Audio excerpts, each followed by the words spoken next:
water, earth, fire, air. A great day is soon going to be coming upon us, and it's a day that a lot of people have been looking forward to, as millions of people all around the world anxiously await the release of the live-action Avatar, The Last Airbender. The animated Avatar The Last Airbender is just one of those shows that has really stood the test of time. And so it would make sense that Netflix would try to put their hands in the cookie jar and try to do something spectacular with it. And for months and months, people have just been so hyped for this TV show to just come out so we can all just get blown away by a retelling of the all-time classic story. And then Netflix did something a little silly. And now I've got concerns. And a lot of other people have a lot of concerns too. So Netflix decided that in order to promote the movie, that they were going to release some clips on TikTok to kind of give a showcase as to what this movie could be. And it's been interesting. The response has been interesting.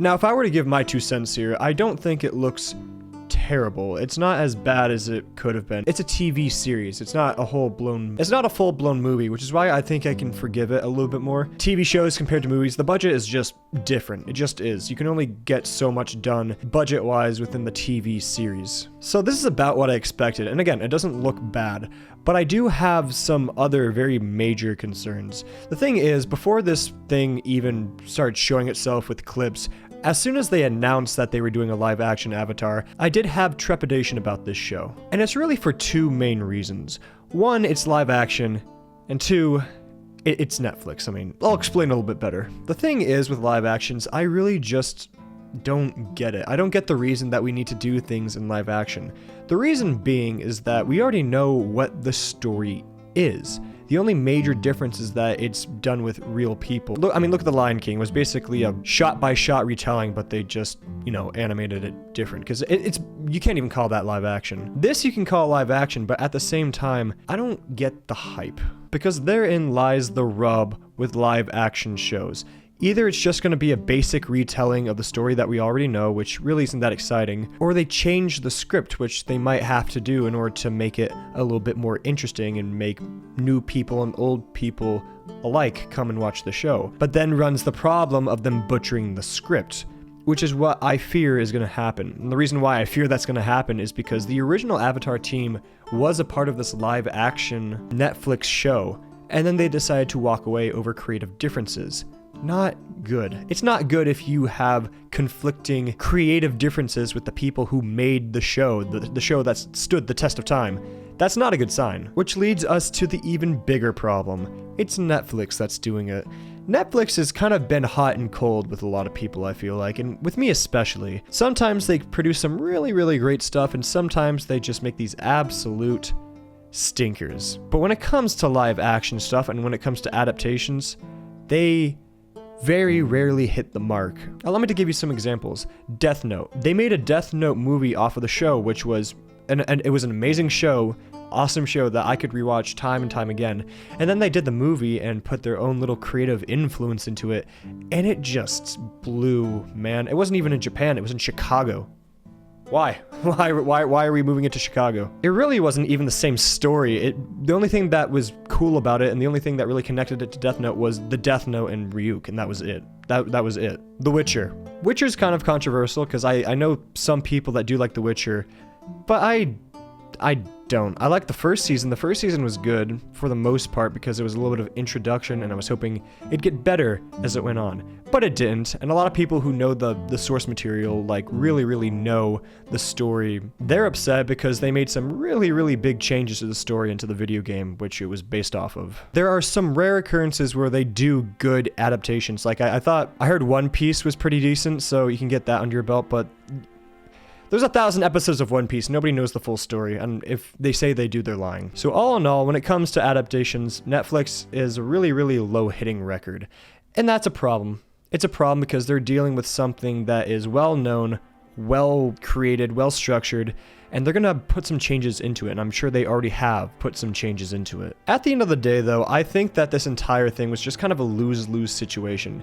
Either you do the same story and just make it live action, which for the most part I'd argue isn't even interesting to watch. There's no reason to watch it. You can just watch the old animated series that we all know and love. Or they change the script and do it into such a way that it doesn't even feel like the same story, which is going to upset some people. Change of any kind that derivates from the original script is going to upset some people, and that's just bound to happen. My main concern is just how much did they change it, because I'm betting, because I'm 100% sure that they did change it, otherwise the crew that was part of the original animated series would still be there and still be there with Netflix, and they're just not. So I'd assume that they made some pretty major changes to the show, which concerns me, because yeah, some of the writers at Netflix just not good. What we cannot have, what we absolutely cannot have, is another rehash of the Avatar movie. Because that was horrible. Horrible. The bar was set so low after seeing the movie. There's no way you could get lower than that. And if you do manage to get lower than that, then you have done something horrible. You gotta shut down Netflix at that point, because you set the bar so low for yourself, and you can do it. You can cross it. But you just gotta be careful with what you do. One of the biggest gripes right now is with the CGI, and I can admit, with the one clip that I did see, it wasn't as impressive as I thought it could have been.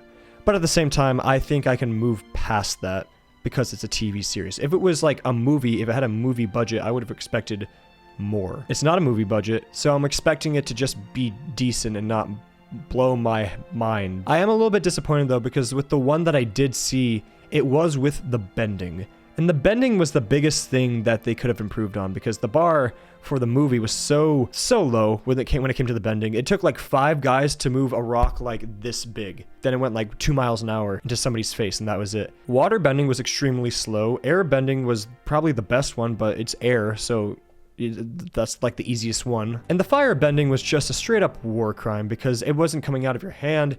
They had to use a source of fire to do it. And that's just not cool. Whenever you bend, you have to take like a torch with you. Where's the fun in that? And thankfully, it looks like that's not what they're going to be doing with the TV show on Netflix. So we have that going for us. But at the same time, I don't know, the bending's just kind of up in the air when it comes to CGI.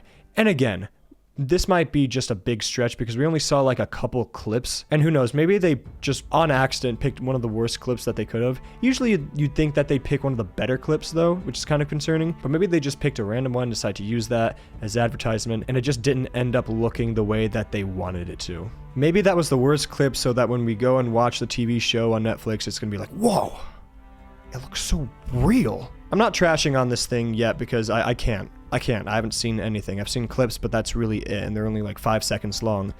But I would say that going into it, because hopefully, today's the 19th, the TV show opens on the 22nd, so hopefully I can get this video out the day of, at the best. And if for some reason this comes out before it releases on Netflix, which I seriously doubt is going to happen, but if it does, I just go into it with an open mind, but set expectations.